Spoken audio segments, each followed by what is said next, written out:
Market లో invest చేసి మీ డబ్బులు డబుల్ చేసుకోవాలనుకుంటున్నారా? విజయవాడలో జరిగే సుందరరామిరెడ్డి గారి లైవ్ సెమినార్ కి అటెండ్ అవ్వండి. నమస్తే, వెల్కమ్ టు సుమన్ టీవీ. నేను మీ ప్రేమ్. ఇవాళ మనతో ఉన్నారు స్టాక్ మార్కెట్ అనలిస్ట్ సుందరరామిరెడ్డి గారు. సార్ని అడిగి లేటెస్ట్ అప్డేట్స్ ఏంటో తెలుసుకుందాం. సార్ నమస్తే. సార్ నమస్తే అండి.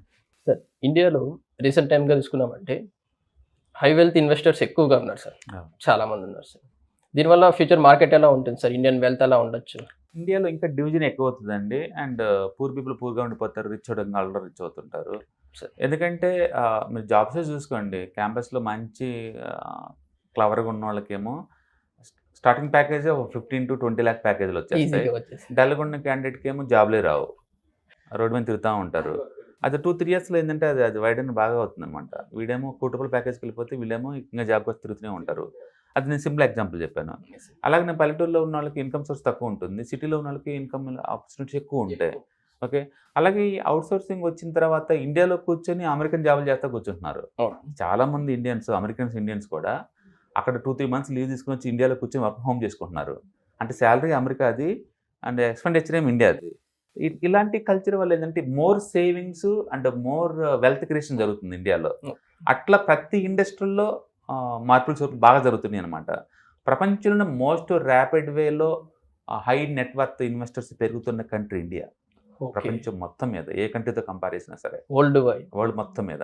అందుకని వెల్త్ క్రియేషన్ మొత్తం ఇక్కడ జరగబోతుంది ముందు రోజుల్లో, ఫ్యూచర్లో. నెక్స్ట్ డెకేడ్ ఎంత ఫాస్ట్ అంటే మన సీతారామన్ చెప్తున్నారు, గత 75 సంవత్సరాల్లో ఇండియన్ తలసరి ఆదాయము $2,000.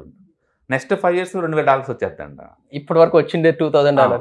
75 సంవత్సరాల నుంచి వచ్చిన వెల్త్ ఏమో 2,500, అంటే మన ఫౌండేషన్ పడింది. ఇంకా అది ఇప్పుడు కాంపౌండ్ అవుతున్నాం. కాంపౌండ్ వేలు నెక్స్ట్ 5 yearsలో ఇండియన్ జనాభా యొక్క తలసరి ఆదాయం $2,000 పెరిగింది అంటున్నాము 5 సంవత్సరాలకి. అంటే ఆ స్పీడ్ చూడండి, నెక్స్ట్ 5 yearsలో ఏం జరగబోతుంది అనేది అనమాట. దానిబట్టి ఉంటుంది. సో మనకి ఇదైతే హై నెట్వర్త్ ఇన్వెస్టర్స్ యొక్క వెల్త్ అయితే యావరేజ్ మీద 13 to 14% పెరిగిద్దండి ఇండస్ట్రీ. ఎందుకు అలా అంటే, ఒకటి అర్బనైజేషన్ పెరుగుతుంది. ఇవాళ రేపట్లో మనం చూస్తాం హైదరాబాద్లోనే 30 కోట్ల రూపాయల అపార్ట్మెంట్స్ ఉన్నాయి.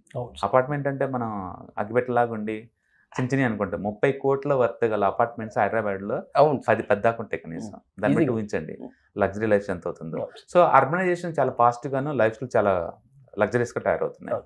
రెండోది ఇన్కమ్ బాగా పెరుగుతుంది.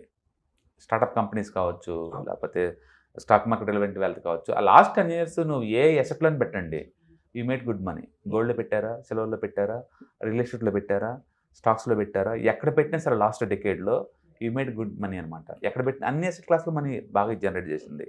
అందుకని లైఫ్ స్టైల్ చాలా ఫాస్ట్గా చేంజ్ అవుతుంది, వెల్త్ క్రియేషన్ చాలా ఫాస్ట్గా జరుగుతుంది. అంటే కాబట్టి అందరూ ఏంటంటే ఇన్కమ్ పెరుగుతుంది కాబట్టి ప్రీమియైజేషన్ చేస్తున్నారు. అందుకని చిన్న ఎవరు కొంటల్లా.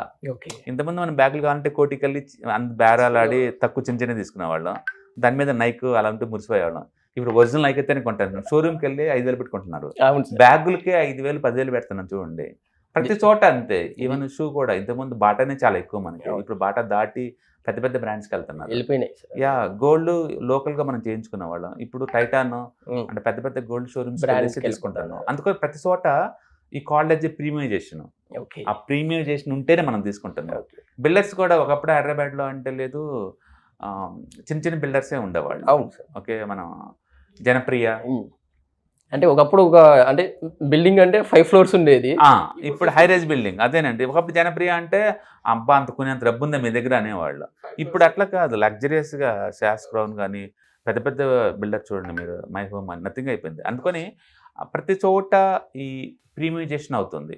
ప్రతి చోట కూడా అంటే కొంచెం బ్రాండెడ్ తీసుకోవటం అనమాట, ఆ స్టైల్ పెరుగుతుంది. రెండోది ఫిమేల్ పార్టిసిపేషన్ పెరిగిపోయింది. ఒకప్పుడు ఉమెన్ వర్కింగ్ మొదటి నుంచి ఉన్న ఇండియన్ సొసైటీలో ఇప్పట్లాగా లేదు. ఇప్పుడు అమ్మాయి పుడితే అందరు బీటెక్లు చదువుతున్నారు. 100% గ్యారెంటెడ్. 100% అమ్మాయి పుట్టినా అబ్బాయి పుట్టినా అప్ టు డిగ్రీ పీజీ చదవడం కంపల్సరీ అయిపోయింది. అందుకని ఉమెన్ వర్క్ పార్టిసిపేషన్ పెరిగిపోయింది, వాళ్ళ డిసిషన్ మేకింగ్ పెరిగిపోయింది, వాళ్ళ ఎఫిషియన్సీ పెరిగిపోయింది. తద్వారా ఏంటంటే ఎక్కువ ప్రొడక్టివిటీ వస్తుంది. ఇవాళ రేపట్లో కపుల్స్ వర్క్ చేయడం అనేది మామూలు విషయం అయిపోయింది. మీరు ఎక్కడైనా చూడండి, హైదరాబాద్లో ఏ మూలని చూడండి, వైఫ్ అండ్ హస్బెండ్ ఇద్దరు వర్క్ చేస్తారు. ఇంతకుముందు అలా ఉండేది కాదు, ఎందుకంటే ఎడ్యుకేషన్ చాలా కాస్ట్లీగా ఉండి అమ్మాయిల్ని 10th ఇంట్లో ఆపేసేవాళ్ళు. ఇప్పుడు అలా కాదు, స్ట్రైట్ అవే బీటెక్స్. అందుకని ఉమెన్ పార్టిసిపేషన్ బాగా పెరిగింది. ఇది మనకి క్లియర్గా ఐటీ డిపార్ట్మెంట్లో క్లియర్ కనపడుద్ది. మీరు ఎసెన్షియల్ రీసెంట్ టైమ్లో తీసుకుంటే ఆల్మోస్ట్ 50 to 60% మోర్ దెన్ వాళ్ళే ఉన్నారు. అందుకని ఉమెన్ పార్టిసిపేషన్ పెరుగుతుంది, సో ఇన్కమ్ పెరుగుతుంది. అండ్ అన్ని చోట్ల టెక్నాలజీ అడాప్ట్ చేస్తున్నారు. ఎలా రేపట్లో ఆర్టిఫిషియల్ ఇంటెలిజెన్స్ని ప్రతి చోట వాడుతున్నారు. అది ఓన్లీ ఐటీ అని సపరేట్ లేదు.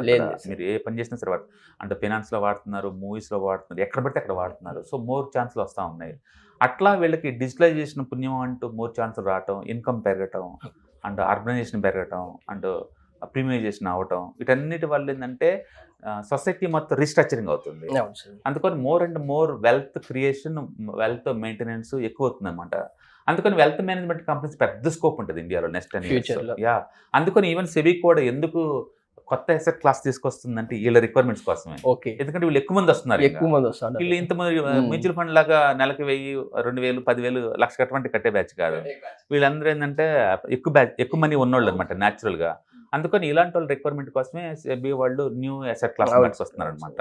సో ఇప్పుడు ఇండియాలో బాగా రిటైలర్ కోసం ఏమో మ్యూచువల్ ఫండ్స్, అండ్ కొంచెం హై నెట్వర్క్ ఉన్న వాళ్ళకేమో న్యూ అసెట్ క్లాస్ ఇప్పుడు పెట్టింది, ఇంకా పేరేం పెట్టలేదు, తర్వాత పెట్టుకుంటారు వాళ్ళు. తర్వాత ఏమో పిఎంఎస్ సర్వీస్ ఉన్న వాళ్ళకి, అండ్ 2 కోట్లు ఉన్న వాళ్ళకేమో మళ్ళీ ఇవి ఉంటాయి, హెడ్జ్ ఫండ్స్ ఉన్నాయి, hedge funds, alternative investment funds ఉన్నాయి. ఇలా ఒక్కొక్క ఏరియాలో రిస్క్ ప్రొఫైల్ తగ్గట్టు మనం చూస్ చేసుకోవచ్చు అనమాట. మొత్తానికైతే వెల్త్ మేనేజ్మెంట్ కంపెనీస్కి మంచి స్కోప్ వచ్చిందండి. మీరు ముద్రల వస్తువులు ఉంది, అండ్ జేఎం ఫైనాన్స్ చాలా బాగుంది, ready to breakout, and it's going to move towards 200. JM finance అయితే అంటే చాలా హెల్త్ మేనేజ్మెంట్ కంపెనీస్ ఉన్నాయి. This is right time to invest. రీసెంట్గా ఈవెన్ ఎన్ఎస్సి వాళ్ళు కూడా క్యాపిటల్ మార్కెట్స్ మీద ఒక ఇండెక్స్ క్రియేట్ చేశారు, క్యాపిటల్ మార్కెట్స్ మీద. అండ్ అది రెడీ టు ఆఫర్ అనమాట, వాళ్ళకి ప్యాసివ్ ఫండ్ లాగా ఆఫర్ చేయబోతున్నారు. దాంట్లో ఈ క్యాపిటల్ మార్కెట్లో ఏంటంటే అన్నీ ఉంటాయి, స్టాక్ మార్కెట్ సంబంధించిన స్టాక్స్ మొత్తం, అంటే స్టాక్ ఎక్స్చేంజ్లు, and brokerage companies, asset management companies, and database manage చేసే సిడిఎస్ఎల్, ఎన్ఎస్డిఎల్ ఇలాంటి companies, depositories, and mutual fund transfer agents, అంటే క్రెడిట్ ఏజెన్సీస్ అన్నీ ఉంటాయి అనమాట దీంట్లో ఒక ప్యాక్ లాగా. It's too good. కాకపోతే మార్కెట్ ఎక్స్పెన్సివ్ ఉంది కాబట్టి కొంచెం డ్రాప్ అయిన తర్వాత మనం దాంట్లో పెట్టుకోవచ్చు. మొత్తానికైతే నెక్స్ట్ 10 years ఏదన్నా ఇండస్ట్రీ ఫాస్ట్ గ్రో ఏది ఉంది అంటే ఇండియన్ స్టాక్ మార్కెట్లో అంటే మాత్రం ఖచ్చితంగా wealth management industry. Only wealth చాలా ఫాస్ట్ గ్రో అవుద్ది, చాలా పెద్ద. ఇయర్లీ నీకు 20-30%. ఎందుకంటే స్టాక్ మార్కెట్ ఎలా పోతుంది అది కూడా అంతే పోద్ది. ఎందుకంటే మోర్ మనీ ఉండేటప్పుడు అది మేనేజ్ చేయడం కోసం ఎక్స్పర్టైజ్ అవసరం అనమాట. అందుకని దీనికి వెళ్తారు. మ్యూచువల్ ఫండ్స్ చిన్న వాళ్ళకి అది, బట్ పెద్ద అమౌంట్ సంపాదించే వాళ్ళు అంటే డెఫినెట్గా వీటికి వచ్చే ఛాన్స్ ఎక్కువ ఉంది. కాబట్టి స్టాక్ మార్కెట్లో మనం ఆ క్యాపిటల్ మార్కెట్ దాన్ని మన ఆ ఇండెక్స్ ఉంది, దాని ఇండెక్స్ ఫండ్ లాగా ఈటీఎఫ్ లాంచ్ చేస్తున్నారు అనమాట గవర్నమెంట్లో. దాంట్లో ఇన్వెస్ట్ చేయడం ద్వారా మనం డైరెక్ట్గా స్టాక్ మార్కెట్ సంబంధించిన స్టాక్స్ కొనుక్కోవచ్చు డైరెక్ట్గా. అదొకటి కొంటే అన్ని కొన్నట్టే కదా, అంటే స్టాక్స్ మొత్తం కొన్నట్టే కదా, సేమ్ లైక్ మ్యూచువల్ ఫండ్స్ లాగా. మొత్తానికి అయితే ఇండియాలో ప్రీమియైజేషన్ పెరుగుతుంది, ఇంకా అందరు బ్రాండెడే వాడుతున్నారు, మోర్ అండ్ మోర్ ఇదవుతుంది అనమాట. ఎందుకు జిఎస్టీ కలెక్షన్స్ అంతగా కనపడుతున్న రీజన్ ఇదే. జిఎస్టీ ఒకప్పుడు నెలకు 1 lakh వచ్చేది, ఇప్పుడు 1.8 lakh వస్తుంది పర్ మంత్ గవర్నమెంట్కి. అంత ఎందుకు ఎక్కువ వస్తుందంటే సొసైటీ అంతా ఫార్మలైజేషన్ జరుగుతుంది. ఇంతకుముందు ఏమో అన్ని అన్ఫార్మలైజేషన్, అప్గ్రేడ్ అవుతా. ఇంతకుముందు ఫార్మాలిటీ అన్ని అంటే బయట ఉండే మొత్తం. ఇప్పుడు రా మెటీరియల్ కంపల్సరీ జిఎస్టీ కట్టాలి కదా, అందుకని వాళ్ళు కూడా ఏంటంటే ఎండ్ యూజర్ దగ్గర నుంచి తీసుకుంటున్నారు. అందుకని ఇప్పుడు అంతా ఫార్మాలిటీకి వచ్చేస్తుంది కాబట్టి ఎక్కువ జిఎస్టీ కనపడతా ఉంటుంది. ఐ థింక్ నెక్స్ట్ 1 year కల్లా మనం 2 lakh crore చేస్తాం పర్ మంత్ గవర్నమెంట్ ఇన్కమ్. అచ్చం జిఎస్టీ ద్వారా central government per month 2 lakh crore వచ్చింది నెక్స్ట్ 1 or 2 years లో. ఎంత వెల్త్ క్రియేట్ అవుతుంది. ఇప్పుడు దాకా కూడా వెల్త్ ఉంది, బట్ బయటికి లెక్కలు వచ్చాయి కావు. ఇప్పుడు లెక్కలు వస్తున్నాయి, ప్లస్ ఇన్కమ్ ట్యాక్స్ ఫైలింగ్ పెరుగుతుంది, వెల్త్ క్రియేట్ అవుతుంది. అన్ని చోట మార్పు క్లియర్ కనపడుతుంది మనకి. మార్పు ఒకప్పుడు 1000 పెడితే ఒక ప్యాంట్ అనేవాళ్ళు, 5,000, 6,000 ఒక ప్యాంట్ చూసామంటే షాపింగ్ మాల్స్కి వెళ్ళి, అంటే కొత్త కల్చర్ అలవాటు చేసుకుంటారు. ఒకప్పుడు అవి లగ్జరియస్ మాల్స్లో ఉండేది, ఇప్పుడు నార్మల్ దాంట్లో కూడా చాలా ఎక్స్పెన్సివ్కి వెళ్ళిపోతున్నాయి అన్నీ కూడా. అంటే పబ్లిక్ కూడా యాక్సెప్ట్ చేస్తున్నారు వాళ్ళకి, ఎందుకంటే ఇన్కమ్ లెవెల్స్ పెరుగుతున్నాయి కాబట్టి. అందుకని సొసైటీ ఇంకా ఎక్కువ డివైడ్ అయిపోద్ది. అచ్చం హార్డ్ కోర్ జాబ్ చేసే వాళ్ళకి శాలరీలు హైక్ లేక అంతే ఉంటారు, అండ్ ఈ వైపు వాళ్ళు ఏమో మోర్ ఇన్కమ్ కాబట్టి మోర్ స్పెండింగ్ చేస్తూ ఉంటారు. సొసైటీ ఇంకా 2గా డివైడ్ చేస్తుంటారు, ఇట్లా have and have nots divide అయిపోతుంది. ఇంకా ఫ్యూచర్లో ఇంకా సపరేట్ అయిపోతుంది, ఇంకా ఎక్కువ అవుతుంది. బట్ ఎవరు పట్టించుకుంటారు వాళ్ళు? హ్యావ్ నాట్స్ ఎవరు పట్టించుకుంటారు? సో డబ్బున్న పట్టించుకుంటారు, వాళ్ళు స్పెండ్ చేస్తున్నారు కాబట్టి ఇండియా బాగుందంట మనం. లేను అప్పటికి గవర్నమెంట్ చాలా సపోర్ట్ ఇస్తా ఉంది అనుకోండి. అవును సార్. రకరకాల స్కీమ్స్ తోటి అందరికి మేబీ అంతా యూటిలైజేషన్ చేసుకోవడం బట్ ఏదన్నా కానీ యూత్ ఇప్పుడు ఒక ల్యాప్టాప్, ఒక ఇంటర్నెట్ కనెక్షన్, కొంచెం తిన్ని క్యాపిటల్, మీరు ఏ టైప్ బిజినెస్ స్టార్ట్ చేసుకోవచ్చు. అందుకని మన మైండ్ సెట్ పాజిటివ్ బయాస్ మీద ఉండాలి. ఎక్కడెక్కడ ఏమేమి చేయాలో ఆలోచిస్తూ పోవాలి తప్ప డిసప్పాయింట్ అవుతా బ్యాక్ వెళ్ళకూడదు అనమాట. అందుకని యూత్ గవర్నమెంట్ జాబ్స్ వాటి కోసం వీటి కోసం ట్రై చేసే బదులు సంథింగ్ న్యూ ఇన్నోవేషన్ కోసం ట్రై చేయడం బెటర్ అనమాట. ఎంతకంటే దాంట్లో మ్యాటర్ దొరుకుతుంది. ఇవాళ యూట్యూబ్ కంటెంట్ చూసా కదా ఎట్లా వస్తుందో, అండ్ ఓటీటీలు కానీ అందరూ కంటెంట్ చూసుకుంటే ఏ రేంజ్ లో వస్తుంది. లైక్ ఇప్పుడు అలానే చేసుకుంటే బెటర్ ఏమో కదా సార్, కొత్తగా క్రియేట్ కొత్తది అదేనే ఉంటుంది.